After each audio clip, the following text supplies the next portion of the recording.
Bonjour. Bonjour.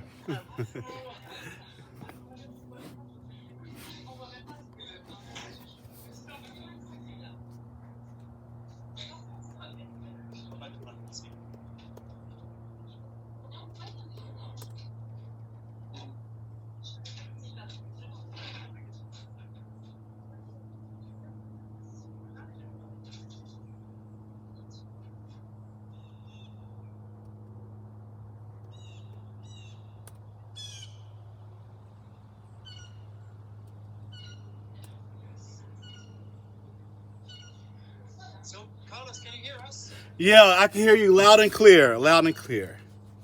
Cool. So, how are you doing? I'm doing wonderful. I'm doing wonderful. Good morning. Good morning. Oh, good afternoon, class. It's morning over here. Yeah. So, you have a nice shirt. Yes, thank you. I did it for y'all. I wore a Paris shirt. I had this shirt about for 2 or 3 years, but this is my first time wearing it because I'm visiting France today. Cool. Okay. Recording in progress.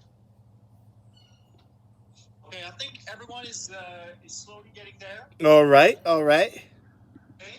Can you see us?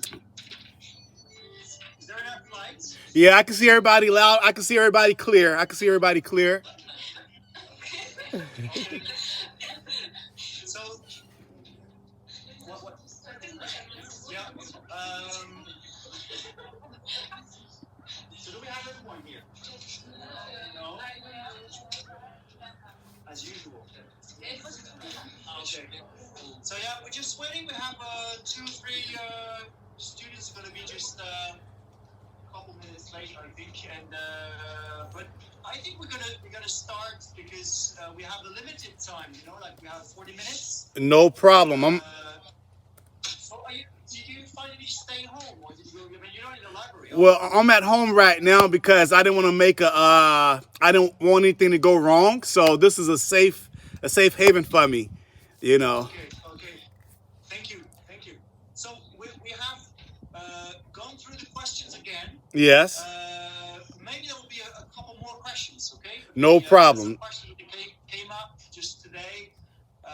And so basically the idea is that the students just, I've asked them to stand up and ask you the questions one by one, basically, if that's okay with you.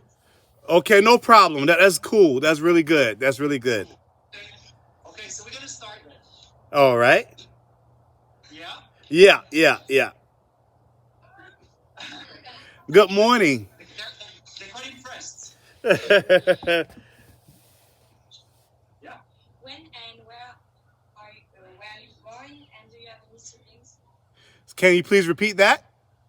Oh my God. When and where were you born, and do you have any siblings? I'm born in Columbia, South Carolina. That is the capital of the state of South Carolina. I was born in 1978, so I'm pretty old. Me and Mr. Rugg is the same age, so I have 2 siblings. I have a brother and a sister, and I'm the youngest out of the siblings. Okay, I'm just going to put the volume up. I'm sorry. No problem. Okay. I think yes, Sarah, that's you. Speak loud and clear, yes. Did you know what you wanted to do when you were younger? Yes, ever since I've been in kindergarten, I knew that I wanted to be an artist. I wanted to draw. About time I got to 3rd grade, whenever the teacher would tell me to do an assignment, I always drew my assignment. I never wrote my assignment. I always drew my assignment, and my teacher always put the red marks on my paper. And she gave me bad grades for doing a lot of artwork in math class. So ever since I've been young, I knew that I wanted to become an artist. Even in kindergarten, in 1st grade, I was very advanced as an artist. A lot of times the teacher would ask me for show and tell. A lot of kids would bring their toys, but I would draw like cool cartoons. At that time, it was like 1986. So you had Transformers just came out, the robots, Transformers. That was a very popular thing at that time when I was in first grade. So I would draw the Transformers and all the cool cartoons of that time. And I would trade my drawings with the kids' toys. So that was kind of like a leverage for me to get a toy that I like. At that time, it was Transformers, and G.I. Joes was very popular at that time. So I would get G.I. Joe. So y'all may not know what kind of toy is that, but I'm pretty sure y'all saw the movies Transformers before. And that was a very popular thing. So I would try to draw cartoons to get the kids' toys. Yeah, it was popular as well. Okay. Okay, thank you. Next, it's Delia now. I was going to ask. Yes. What did you study in Hawaii? Excuse me? What did you study in Hawaii? What did she say? Mr. Yeah, say it again, maybe louder. What did you study in Hawaii? Hawaii. I can't hear. I don't have my earbuds in. Okay, no, it's just maybe I'm gonna take off, but just she wanted to know what you've been studying in Hawaii. Oh, in Hawaii, I went to the university. Thank you for asking that question. I went to the University of Hawaii for about 2 years. I was studying business management, but my heart wasn't in that. I hate dealing with numbers. So before I went there, I studied graphic design. I'm not only an artist, but I'm a graphic designer. But when I was living in Hawaii, going to school in Hawaii, I took up oceanography. It's a course that the University of Hawaii was giving, and since I was surrounded by water in the Pacific Ocean, I wanted to know more about the environment of the ocean. So I was able to learn a lot about not only the ocean, but they incorporated a lot of Hawaiian culture, because a lot of their culture is dealing with ocean, whether it's fishing, whether it's using tools from the ocean. They're using weapons from the ocean. So I was very fortunate to learn a lot, not about the earth, and also about the ocean, and also Hawaiian culture. Okay, thank you. Kaina? Do you have any hobbies, and what is your favorite sport? What was the first question? I heard the favorite sport. Do you have any hobbies? Any? It has to do, with dropping the age. In English, in French, we don't usually say ages. Like you would have hobbies and not hobbies. Oh, hobbies, my hobbies. Okay. Hobbies. All right, my hobbies. My hobbies is my pastime is drawing. If I have nothing to do, I love playing video games. I have 2 sons, and I play video games with them. I love playing Call of Duty. That's one of my favorites. There's a game called Metal Gear. I'm a big video game. I'm a gamer, just not online. Older guys, like, we don't play online, but we just play against the computer or play against AI. My favorite sport is American football, not soccer, but American football. And I love basketball. I'm a big basketball fan. I go to a lot of NBA games here. One of my favorite players is the Frenchman named Victor Wembanyama. Y'all familiar with him? Do you know him? Sure, yeah. Yes, like, y'all not getting him back. He's staying in America for now. We love him over here. He's not coming back to France. You're kidnapping him. Yes. Okay, thank you. I think it's Nowell's now. Yes. Where have you traveled with the US Army, and has it inspired your art? You asked where have I traveled? Yes, with the US Army. Yes, I joined the U.S. Air Force back in the year 2000. You start with basic training. I was in Texas. Texas is a very big state. It may be one of the biggest states, the third biggest, largest state in the U.S. From Texas, I went to another state called North Dakota, which is about 40 minutes from the Canadian borderline. So it was a very small rural town, nothing but cows and buffaloes. I'm pretty sure they don't have buffaloes in France. And whenever we want to have a good time, we had to drive to Canada. That's where I've learned a little bit of French at that time because, you know, some of the provinces in Canada speak French, more Canadian French. So when you go to a lot of these restaurants in Canada, a lot of these signs and menus are in French. So you have to learn a little something to get through. But I traveled to Korea. I lived in Korea for a year and a half. I went to Japan, Okinawa, Japan, which reminds me of Hawaii because it's not mainland Japan, but it's an island, a tropical island that's located in Japan. Remind me of Hawaii a lot. I traveled to Germany. I've traveled to Iraq. I was in Iraq in 2004 during the peak of the war, the Iraqi war. So that was very interesting. I was thinking that it would only be the United States fighting against Iraq, but it was like the world fighting against Iraq because you saw so many different military uniforms from every nation. You saw France there, you saw the UK, you saw Korea, you saw Nepal, you saw Italy. So it was more of a unified effort to combat terrorism. But I was very interested with that because I'm like, oh, I thought we was the only people fighting this war, but we had a lot of help and a lot of assistance from a lot of countries around the world. So those were the places that I've been with the military.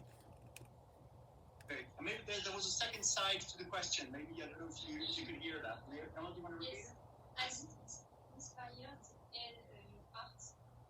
What she said, I couldn't hear. it? Yeah, you really need to speak louder. Has it inspired your art? What about the art? Well, Yeah, has it inspired the art? exactly. Like when I was living in Hawaii, they have a culture called Polynesian. Those are the native Hawaiians. Those were the Hawaiians that was already on the island before the Europeans got there.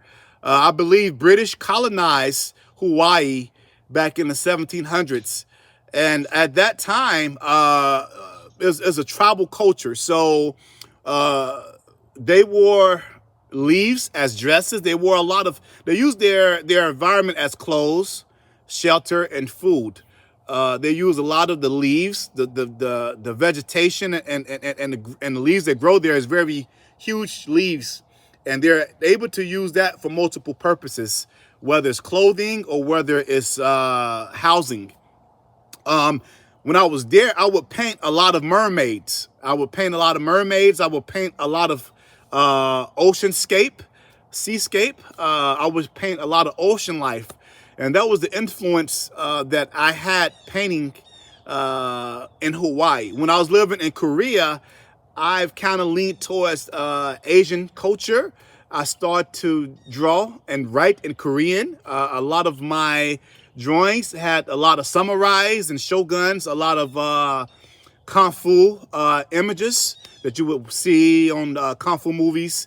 So I was pretty influenced by that. When I moved to Charleston, even though Charleston is in the same state that I live in, I was influenced from the African American culture there. There's a lot of African Americans that live in Charleston, so I was able to revert back to my culture, which is in Charleston and South Carolina. When I lived in North Dakota, it was very cold, very snow every day. It was probably like -20 on cold days. It was very -30, so it was very cold. So I would paint a lot of snow. I would paint a lot of snow landscapes with snow. So each place have influenced me. And where I'm at today in my life is in Charleston, South Carolina. It's one of the oldest cities in America as well.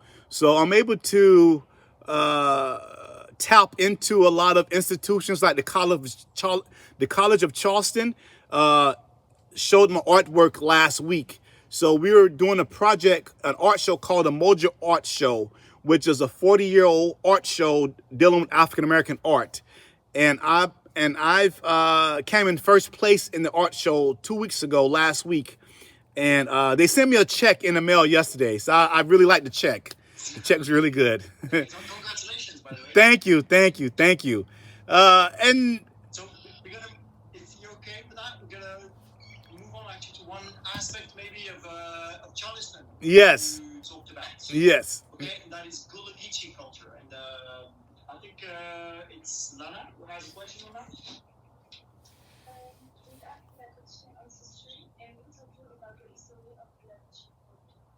What did she say? Yeah, I think you really have to shout. No, just tell her to walk forward to the class. She get closer to the microphone. Or yeah, maybe another person can. Or maybe you have to move forward. Yes, you can do that.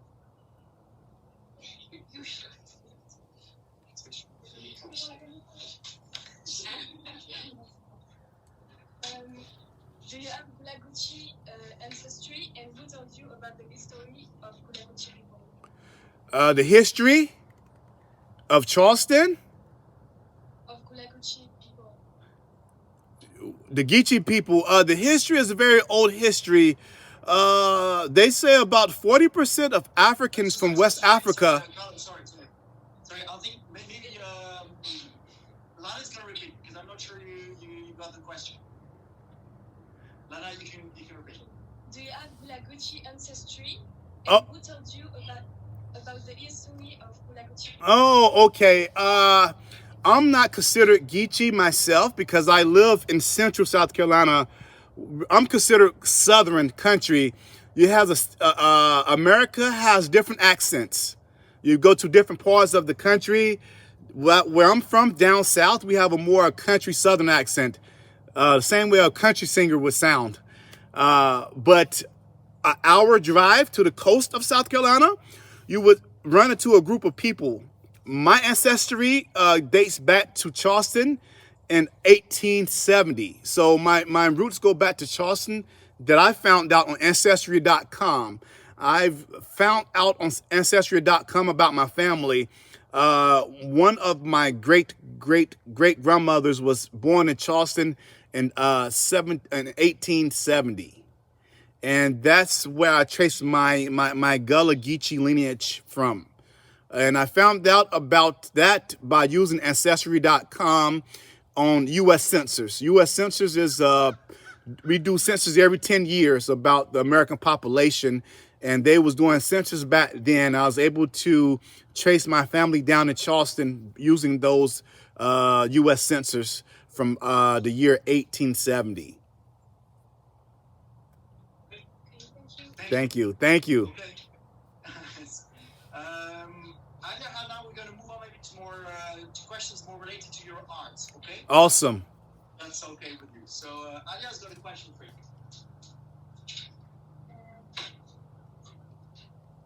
When did you start painting? Well, I've been drawing since kindergarten, but there's a difference between drawing in school, drawing in your school books, than selling your work, selling your art. There's a big difference. I started painting in 1999, my first year in college.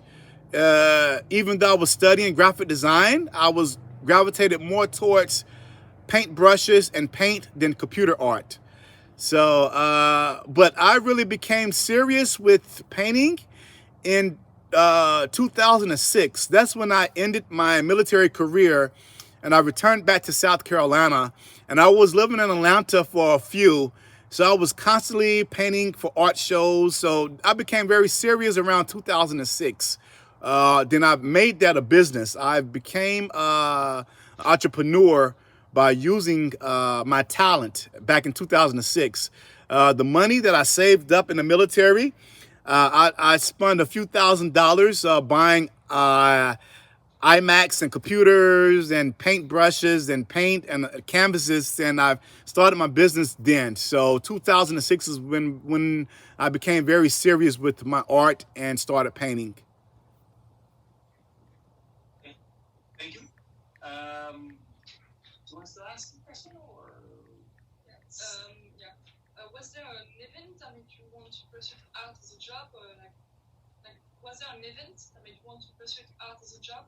Well, right now, that's I'm trying to turn that to a full-time job. They say if you love doing something, it's not considered a job. Even though I sell art almost every day, I do have another job. I work at a hospital for Army veterans, for military veterans. But I love doing art way more than I love doing my job. So I've tend to make in America we call it side hustles, and after COVID-19 happened, everybody found a side hustle, and after COVID, during COVID I had enough time to paint a lot of pictures. So when COVID ended, I was able to go back to the market where I met Mr. Rugg at, and I was able to sell a lot of artwork. I was able to focus and concentrate on art and subject matter. And hopefully within this year, 2024, I would probably turn it to a full-time activity, a full-time job, painting. So it takes up about 50% of my life. Okay. Okay. So I think Tina has got a question for you now. So, as a painter, what's your routine? Tell her to come closer.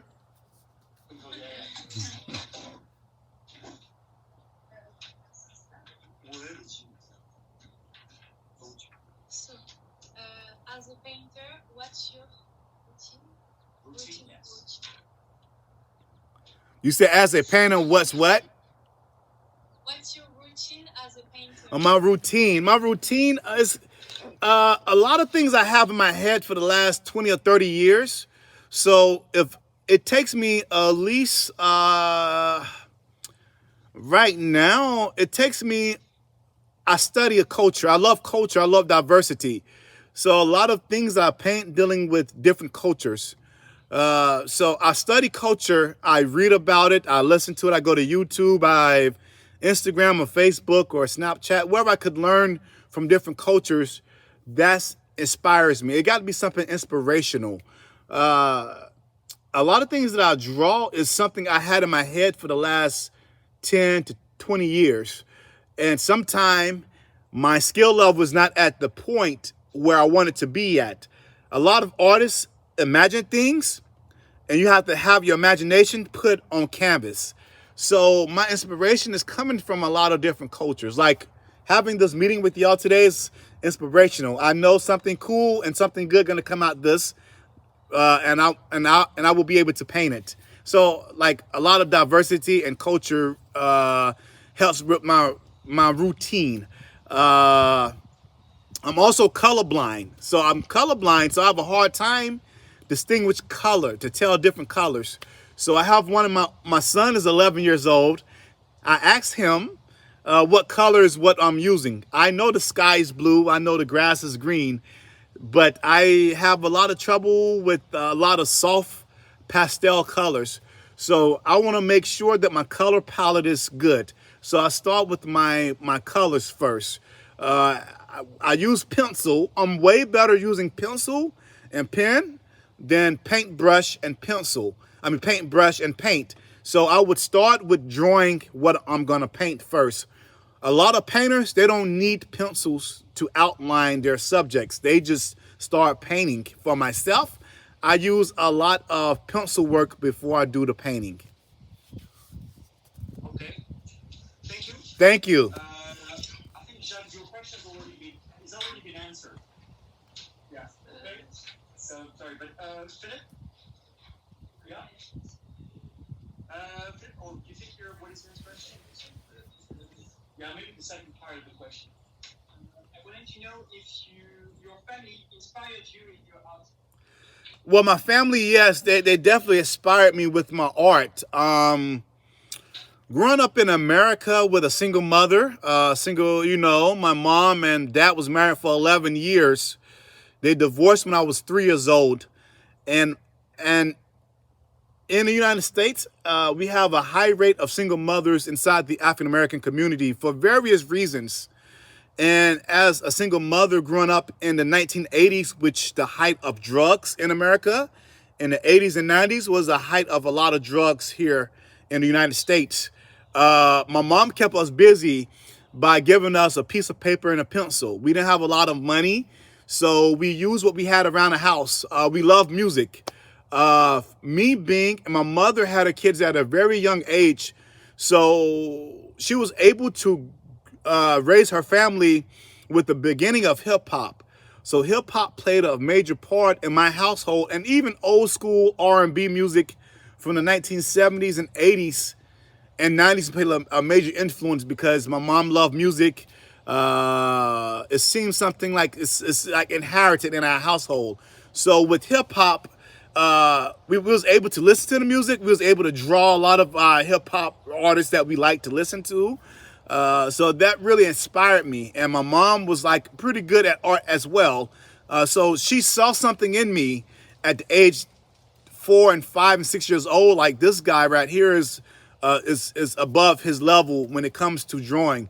So she always nurtured that. She gave me a lot of pencils, a lot of paper, and free time to draw. So that's how I developed. And my dad was a painter. He painted houses and commercial buildings. So he was a painter. He painted homes and businesses. So even in kindergarten, I said I wanted to be a painter, not like him, but like Picasso.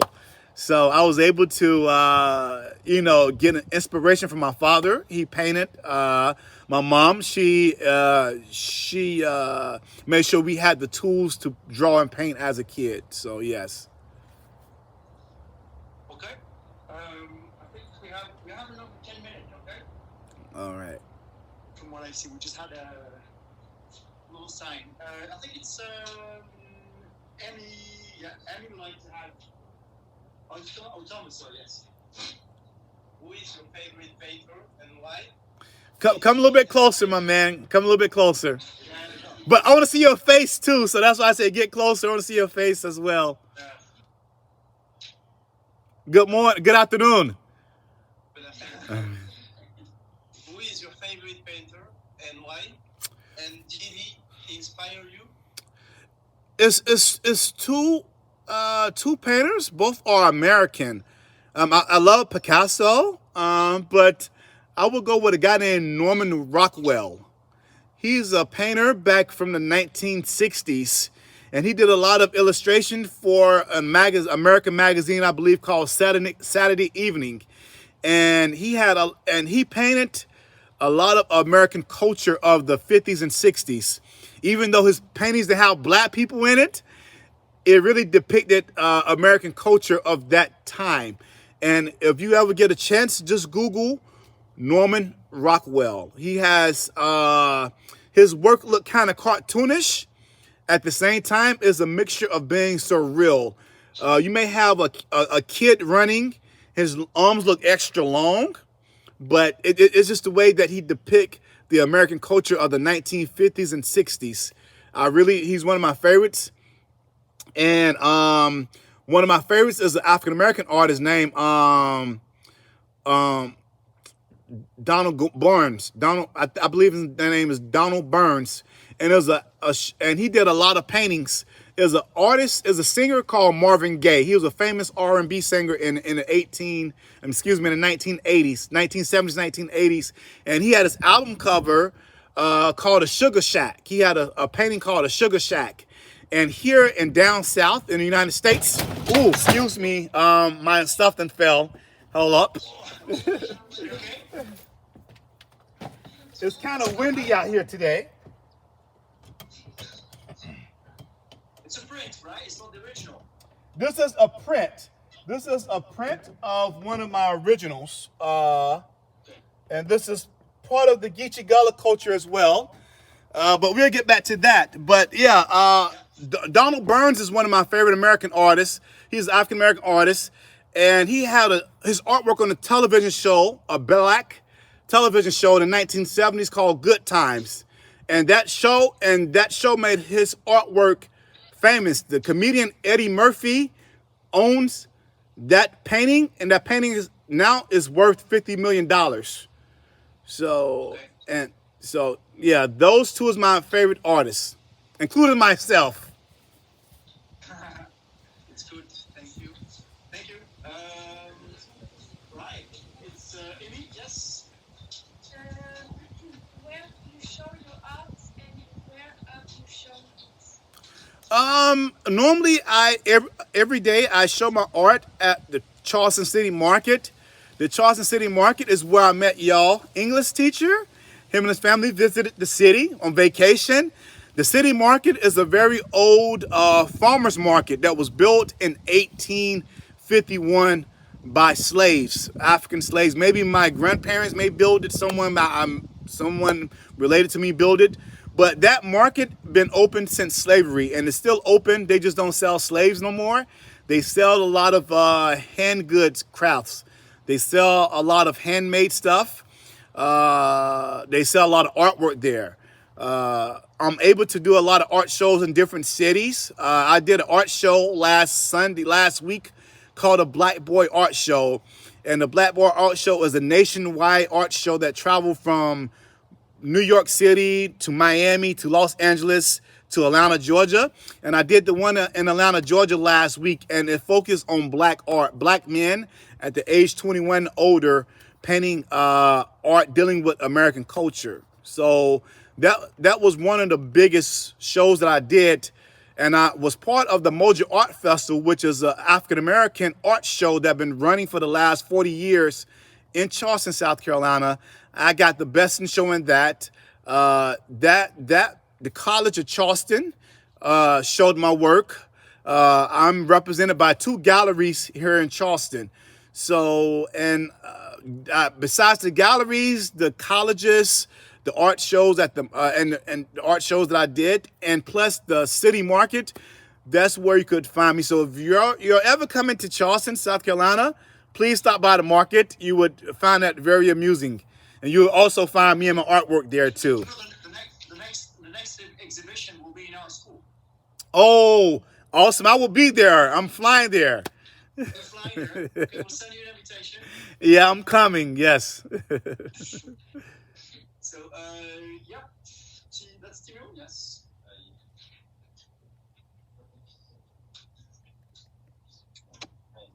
I think if the because I think time is running out. If it cuts, I will send you a new invitation if that's okay. That's We'll have another 10 minutes. yeah. I got it. Please send me another invitation. Okay. Bonesy, your question. What's your question, sir? Would you like to exhibit your work in the Charleston Museum on African American culture? Yes, that's one of my goals right now. And this year, believe it or not, this is the best year I ever had with my artwork. I've sold the most art. I sold over 300 pieces this year alone, whether it's original or prints. I made more money than I made any other time. I've won the Mojo Art Festival. Came in best in show. That's one of my goals. One of my goals was do the Black Boy Art Show. I did 3 Black Boy Art shows this year in three different cities. So I've been able to be blessed and to check off my bucket list. And my next is to have my artwork showed. We have a new African American museum here in Charleston. It took them about $10 million to build, and it's state of the art. And it's nothing like that. It actually talks about the Geechee Gullah culture like no other place in America talks about, because you will only find that only in Charleston. And basically it's a large Africans populate a large African population in South Carolina that haven't been mixed. For myself, I'm mixed with different cultures. I'm mixed with African. I'm mixed with Irish. I'm mixed with Native American as well. A lot of African Americans is mixed with Native Americans, which some people call Indians, but politically correct is Native American, and they have different tribes. There's over 500 different Native tribes here in America, and my family is part of one of those tribes. But yes, I would like to get my artwork into the African American Museum in Charleston, and also have my artwork somewhere in France as well. I know y'all school doing it, so thank you. Thank you. Welcome. Okay, Maria. What what interests you in Charleston houses? You said what interests me? Yes, in Charleston houses. Well, the Charleston houses. The first thing that really interested me is those houses were built by slaves or former slaves. And I don't mean that in a bad way. And the good thing about that is that these slaves were smart enough to use their math skills to build. You have to know some sort of math to be a carpenter. Uh, and they may not use the the math of that day, but a lot of this, the houses is over 100 and 200 years old. And that's something I could look back and say that it was black people that built the city. And they don't get the credit they should get, but I give them credit through my artwork. Okay. Yul? What interests you in the Bulakichi culture, and how did you got the idea to make that? I can't hear what you say, buddy. Can you come up a little bit closer?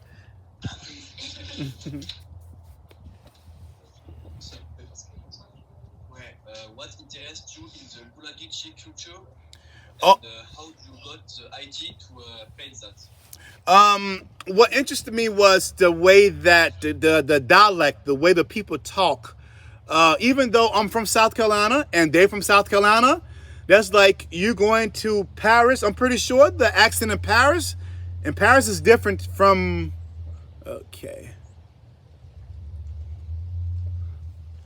Let's send another link.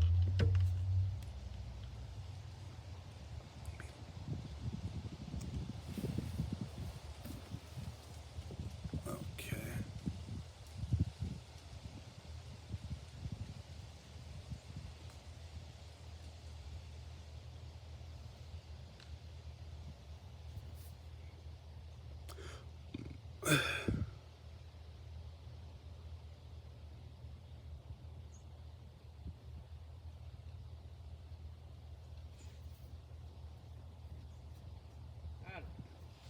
Good morning. Good morning. How are you? Doing all right. Where's your septic tank? It's right there. Right here. Yep, where that line is at. Okay. Can we drive through here and drive between the clotheslines? Yes, you may. Yep, you could drive. You could drive around, and I guess that tree right here. All right, that's the light there? Yeah. Okay. All right, we'll get it. All right. Thank you. Thank you.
Sorry. Welcome back.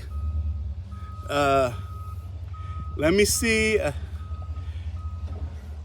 Okay, let me hold on right quick.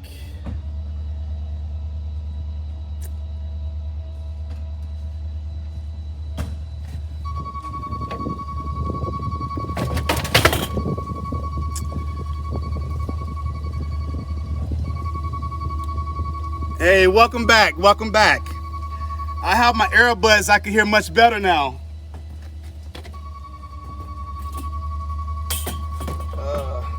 The artwork keep on falling.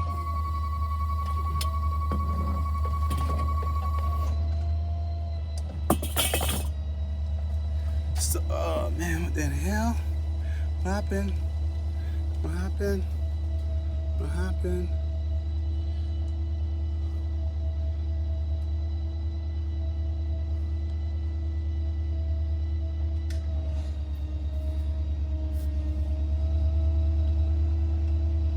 Welcome back.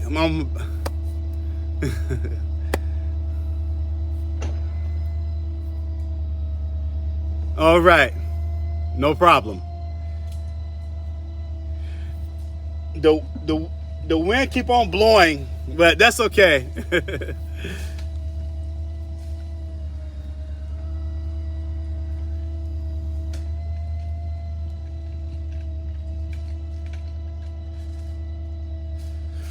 Basic. Okay. The thing is, the dialect, the way the people speak. I have more of a southern country accent, similar to a country singer. Their dialect, you will only find African Americans with the Geechee Gullah culture. You won't find African Americans in New York. They don't speak with it. African Americans in Los Angeles, they don't speak with it. Only in this region of the country, because 40% of the Africans that entered the United States during slavery, they entered through Charleston, South Carolina. So they had a concentration of Africans in one area. So they was able to keep a lot of their culture and customs, including their dialect. You had about 9 different African countries that was in one area, and within those 9 countries you had over 100 different dialects. And not only that, but you had a lot of slaves coming in from Jamaica, Barbados, Trinidad that came to Charleston. So you had the patois and also the Caribbean dialect that's mixed with the African dialect and British English, probably American English now. So all of that really influenced me, because when I would go to Charleston, even though it was a 1-hour drive, the accent is very different. I was very intrigued with the way that they preserve their culture, whether it's the food. They eat a lot of crab, shrimp, okra, watermelon, and that's part of their cuisine. It's something that we eat called grits. So they eat a lot of crab and grits, or shrimp and grits. Where I'm from, we would normally eat fish and grits. So it's slightly different, but I was very intrigued with the way that the people talk, the food that they eat, and the way that they look. A majority of the Geechee Gullah, has very dark skin because they have no mixture. Even though they've been in the United States for over 200 years, that they never mix outside of their race, or not even their race, but their neighborhoods. Where I'm from is more of a mixture, is more diverse. So, and I was able to, and we have these things called roses. We have a lot of palm trees in South Carolina, and the Geechee Gullah culture, what they do, they would climb, the little boys would climb trees, the palm trees. They would get the palm leaves out. They will make these roses out of palm leaves, and the women will make baskets. So the same baskets that the women make in Charleston is the same as that baskets that they made in West Africa. So that's one of the connections between Charleston and West Africa, is through those baskets. And that was probably my inspiration, and something that really allowed me to study the Geechee Gullah culture more.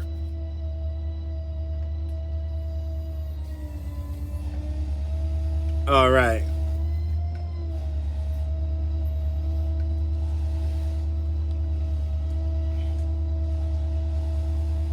You said inspiration.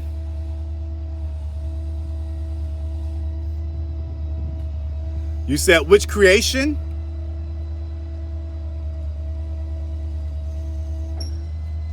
is my favorite.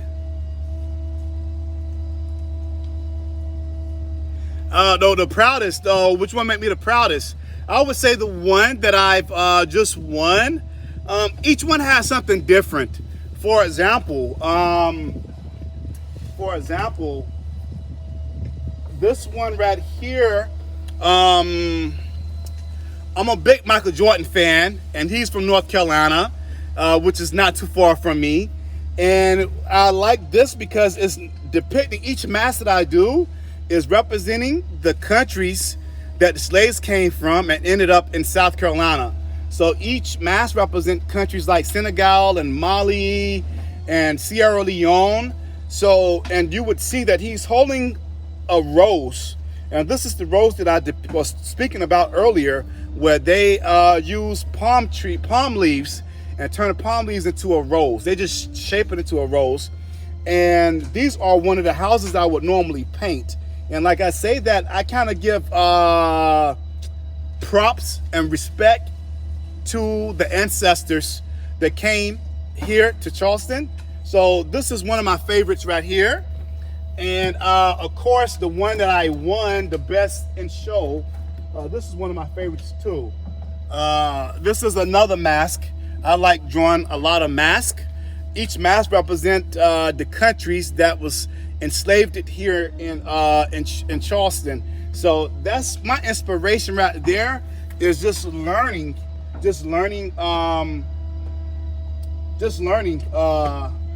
about the Geechee Gullah culture, and not only that, but able to learn and also teach about it.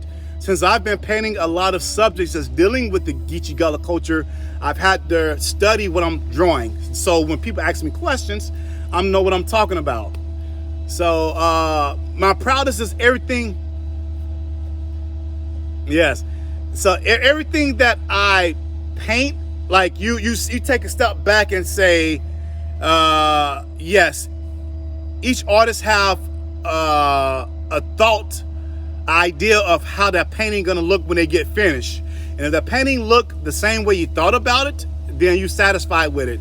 There's a feeling that comes from the stomach. Like, you know, I did a big painting, big long painting, and that was one of my favorite ones. So I don't have it up here, but you could go to my Instagram and see it. It has 4 boys with ice cream in their hand. So yeah.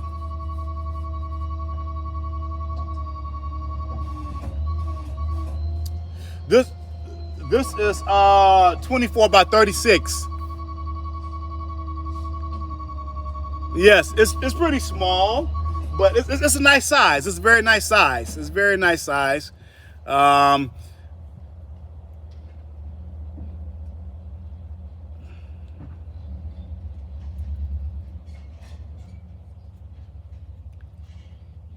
Thank you. Hey, thank you for the opportunity. And I want to tell all your students to aim high. Hopefully you can see. Yes. Y'all have, do I say bonjour? Let me ask you a question. Do I say bonjour when I say bye? Is bonjour too? Okay, yes. Au revoir.